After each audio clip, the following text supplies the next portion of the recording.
তো আজকে আবার একটা নতুন ব্লগ নিয়ে এলাম রামপ্রসাদের ভিটে বাড়ি, রামপ্রসাদ সেন। প্রথমে কুমারহাট এই জায়গাটার নাম ছিল, তারপরে কুমারহাটটা হয়েছে পরবর্তীকালে। সেইটা লাস্ট যে নামটা হয়েছে সেটা হচ্ছে গিয়ে হালিশহর। তো এটা হচ্ছে কি পুষ্করিণী রয়েছে, সামনে পঞ্চবটি রয়েছে, আর এই পাশে রয়েছে কালী মন্দির। আর ওই যে দিকটা আছে বা দিকটা দিয়ে যদি আপনি যান, সেখানে আপনি দেখতে পাবেন সেটা হচ্ছে গিয়ে রামপ্রসাদ সেনের যে মূর্তি করা রয়েছে। আর পঞ্চবটি 5টা গাছের নিচে কিন্তু পঞ্চমুণ্ডর আসনে রামপ্রসাদ সেই সময় কী করতেন, সাধনা করতেন, তন্ত্র সাধনা। এবং তন্ত্র সাধনার মাধ্যমে তিনি মাকে পেয়েছিলেন। সেটা হচ্ছে কি গাব গাছে তিনি কী করেছিলেন, পদ্ম ফুটিয়েছিলেন। আর পঞ্চবটি 5টা গাছ আছে, সেটা হচ্ছে গিয়ে দেখবেন, চলুন দেখাচ্ছি। তার মধ্যে হচ্ছে বেল, অশ্বত্থ, তারপরে যজ্ঞডুমুর আছে, নিম গাছ রয়েছে। আর পঞ্চমুণ্ড যেমন রয়েছে সেটা হচ্ছে গিয়ে সাপ, ব্যাং, শিয়াল, তারপরে মানুষের খুলির নিয়ে তিনি কিন্তু যজ্ঞ অর্থাৎ সাধনা করতেন। তো পুরো ভিডিওটা আপনারা দেখুন, অবশ্যই লাইক শেয়ার কমেন্ট করে জানাবেন আপনাদের ভিডিও কেমন লাগছে। কলকাতা শহর থেকে যারা আসেন তারা হালিশহরে নামবেন এবং সেখান থেকে টোটো বা অটো ভাড়া করে আপনি সাধক রামপ্রসাদের বাড়ি আসবেন। এখানে যে ব্যক্তি আছে, একজন ব্যক্তির সাথে আপনাদের বিশেষ কথা বলিয়ে দেবো, তিনি এই সম্পর্কে পুরো ভিডিওর মানে ডিটেলস জানিয়ে দেবে। তো এই হচ্ছে পঞ্চবটি গাছ, আর এখানেই তিনি কিন্তু দিনের পর দিন সাধনা করেছিলেন। কচ্ছপগুলো দেখুন।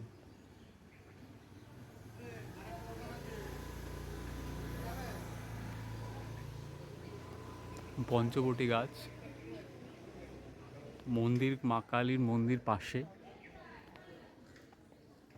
এখনও গেট খোলেনি, যেহেতু আপনারা যদি আসেন 4টের পরে গেট খুলবে, আর দুপুর 2টো পর্যন্ত খোলা থাকে। ওই দিকটায় যাচ্ছি, সেখানে রয়েছে এই সামনে দেখুন, আপনারা যদি কোনো মনস্কামনা থাকে, গাছে অনেকে পাথর বেঁধে গেছে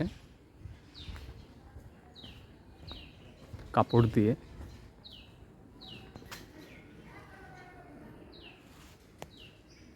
তো আপনারা বাঁধতে পারেন, অনেকে মনস্কামনা থাকে।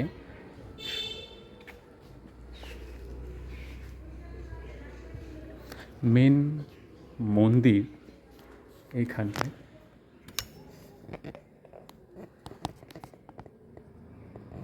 উনি ধ্যানমগ্ন রয়েছেন, রামপ্রসাদ সেন। এবং সেখানে রয়েছে দেখুন সিংহাসন, সেখানে রয়েছে দেখুন খাট রয়েছে, বালিশ রয়েছে। রামপ্রসাদ সেনের কিন্তু অনেক নাম আপনারা শুনেছেন, যে যখন তিনি এই গান গাইতে গাইতে এই হালি শহরটা ছেড়ে, যেমন তাই নৌকা করে যখন যাচ্ছিল, সেটা হচ্ছে শ্যামনগরে। আর সেখানকার কালী, সেই কালী মন্দিরটার কিন্তু প্রথমে মুখ ছিল হচ্ছে গিয়ে দক্ষিণে, সেটা কিন্তু পরবর্তীকালে হয়ে গেছিলো সেই পশ্চিমে কিন্তু হয়ে গেছিলো। এবং তারা কাছারিতে কাজ করতেন, সে সময় কিন্তু যে লেখাপড়ার কাজ করতেন, তখন তার মাইনা ছিল 30 টাকা। আর সে কী করতো, যখন কাজ করতো তখন কিন্তু সেই তার খাতার মধ্যে কিন্তু লিখতো শুধু গানগুলো। তো একদিন সেই খাতা তার কর্মচারী যেগুলো রয়েছে তার, সেগুলো কিন্তু কমপ্লেন করে, মানে অভিযোগ করে, এবং দেখে যে সেখানে সে গান লিখছে, এবং তার সে কাজ পরে ছাড়িয়ে দেয়। এবং এত সুন্দর গান লিখেছে, সেখানকার কাছারির কিন্তু শ্যামাচরণ যিনি ছিলেন, তিনি টাকা পুরো দিয়ে দেওয়া হবে এবং কাজ করতে হবে না। এবং সেই হিসাবে কিন্তু তাকে প্রতি মাসে 30 টাকা করে দেওয়া হতো। এবং এই যে গাছটা রয়েছে, এই গাছ পঞ্চবটি, তো সেখানে গাব গাছের উপরে তিনি পদ্মফুল ফুটিয়েছিলেন। বাড়ি থেকে যখন রামপ্রসাদ ফিরছিলেন, তখন কিন্তু রঘুনাথ তাকে ধরেছিল জঙ্গলে। যখন বলি দিচ্ছিল, তখন দেখলো মায়ের মুখ কিন্তু গলা রয়েছে এইখানে। তো তাই দেখে তখন বললো, তোর এত বড় সাহস, তুই আমার সন্তানকে বলে দিচ্ছি। তখন বলে যে তোর কী চাই? তখন সে বললো, আমার অনেক সোনা চাই। তখন সে মা কালী মানে আশীর্বাদ করলো রঘুদাঘাতকে, তুই যা হাত দেবে সব কিছু সোনা হয়ে যাবে। তো তখন সে কী করলো, তার সন্তানদের ছেলেকে হাত দিয়েছিল, তখন সঙ্গে সঙ্গে সোনা হয়ে গেল।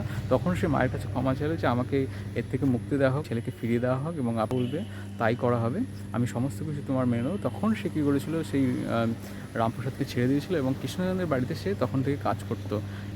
হালি শহরে 5টা মন্দির আছে, সেটা হচ্ছে পঞ্চ মন্দির। তার মধ্যে এই একটা হলো কালী মন্দির, আর ওদিকে আছে সিদ্ধেশ্বরী। যে ভিডিওটা করছে সেটা হচ্ছে রামপ্রসাদের স্নানের ঘাট। এটা 1973 লেখা আছে। এই ঘাট সম্পর্কে একটু গল্প করবো আজকে। তো এটা হচ্ছে কি শিবের মন্দির। রামপ্রসাদের ঘাটে যেহেতু এসে স্নানের ঘাট, সেইখান সম্পর্কে একটু বলবো। এখানে বসে রামপ্রসাদ গান করতেন, এবং যেটা বলবো যে যখন অন্তর্ধান হয়ে যায় অর্থাৎ মৃত্যু হয় রামপ্রসাদের, সেই গল্প সম্পর্কে বলবো যে একটা কালী পুজো হয়েছিল, কালী পুজোর পরে কিন্তু যখন বিসর্জন হচ্ছিল সেই সময় রামপ্রসাদ সেই বিসর্জন দিতে সমস্ত কিছু যখন নিয়ে মাকে নিয়ে যখন নিচে নেমেছিলেন গঙ্গাতে, আর তখন সেই স্রোতের মধ্যে হারিয়ে গেছিলো এবং তারপর থেকে সে কিন্তু অন্তর্ধান হয়ে গেছিলো, মানে তার মৃত্যুটা এইভাবে হয়েছিল। তো এটা হচ্ছে হুগলি নদী, আর মানেই গঙ্গা নদী, আর গঙ্গা নদীটা এটা দেখে নিন, এখানেই কিন্তু রামপ্রসাদ সেন স্নান করতেন। তো এখন এই জায়গাটার নাম হয়েছে রামপ্রসাদ সেন স্নান ঘাট। পরে যে ভিডিও হচ্ছে সেটা হচ্ছে কি সিদ্ধেশ্বরী কালী মন্দিরের। তো সিদ্ধেশ্বর কালী মন্দির হচ্ছে সুবর্ণ সেন রায় সেটা স্বপ্নাদেশ পেয়ে কিন্তু করেছিল, মানে কালী মন্দির প্রতিষ্ঠা করেছিল, এবং রানী রাসমণি তার কিন্তু জন্মস্থান এখানে, যিনি কিনা দক্ষিণেশ্বর যে কালী মন্দির ছিল দক্ষিণেশ্বর কালী মন্দিরের প্রতিষ্ঠা করেছিলেন, সেই রানী রাসমণির শহরও কিন্তু সেটা হচ্ছে গিয়ে হালি শহর। তো হালি শহর সম্পর্কে কিন্তু আপনারা জানলেন এবং কেমন লাগলো অবশ্যই কমেন্ট করে জানাবেন। সিদ্ধেশ্বরী কালী মন্দির এটা হালি শহর, আর ওই পাশেই গঙ্গা। তো আজকে যাচ্ছি আমরা সিদ্ধেশ্বরী কালী মন্দিরের সিদ্ধেশ্বরী কালী মন্দিরে, আর এটা হচ্ছে গঙ্গার ঘাট, পাশেই রয়েছে সিদ্ধেশ্বরী কালী মন্দির।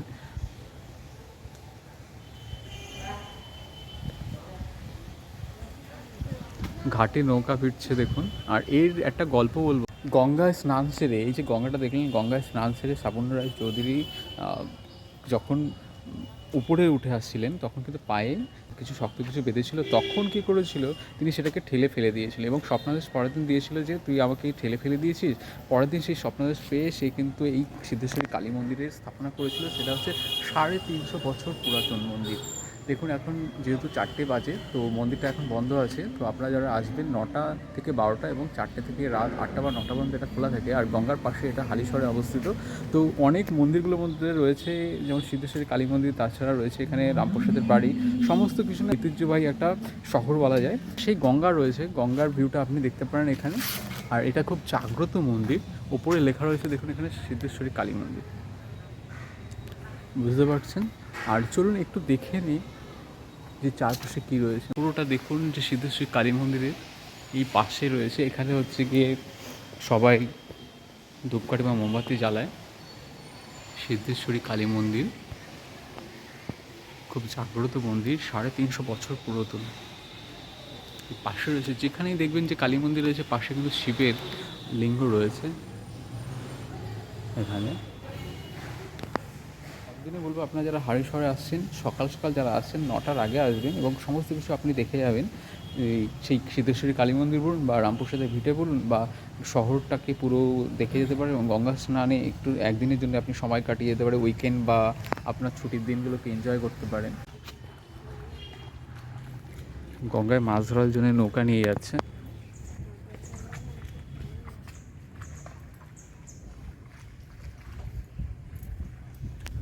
গঙ্গার সৌন্দর্য অন্যরকম, সেটা গঙ্গার পাশে না আসলে আপনি উপভোগ করতে পারবেন না।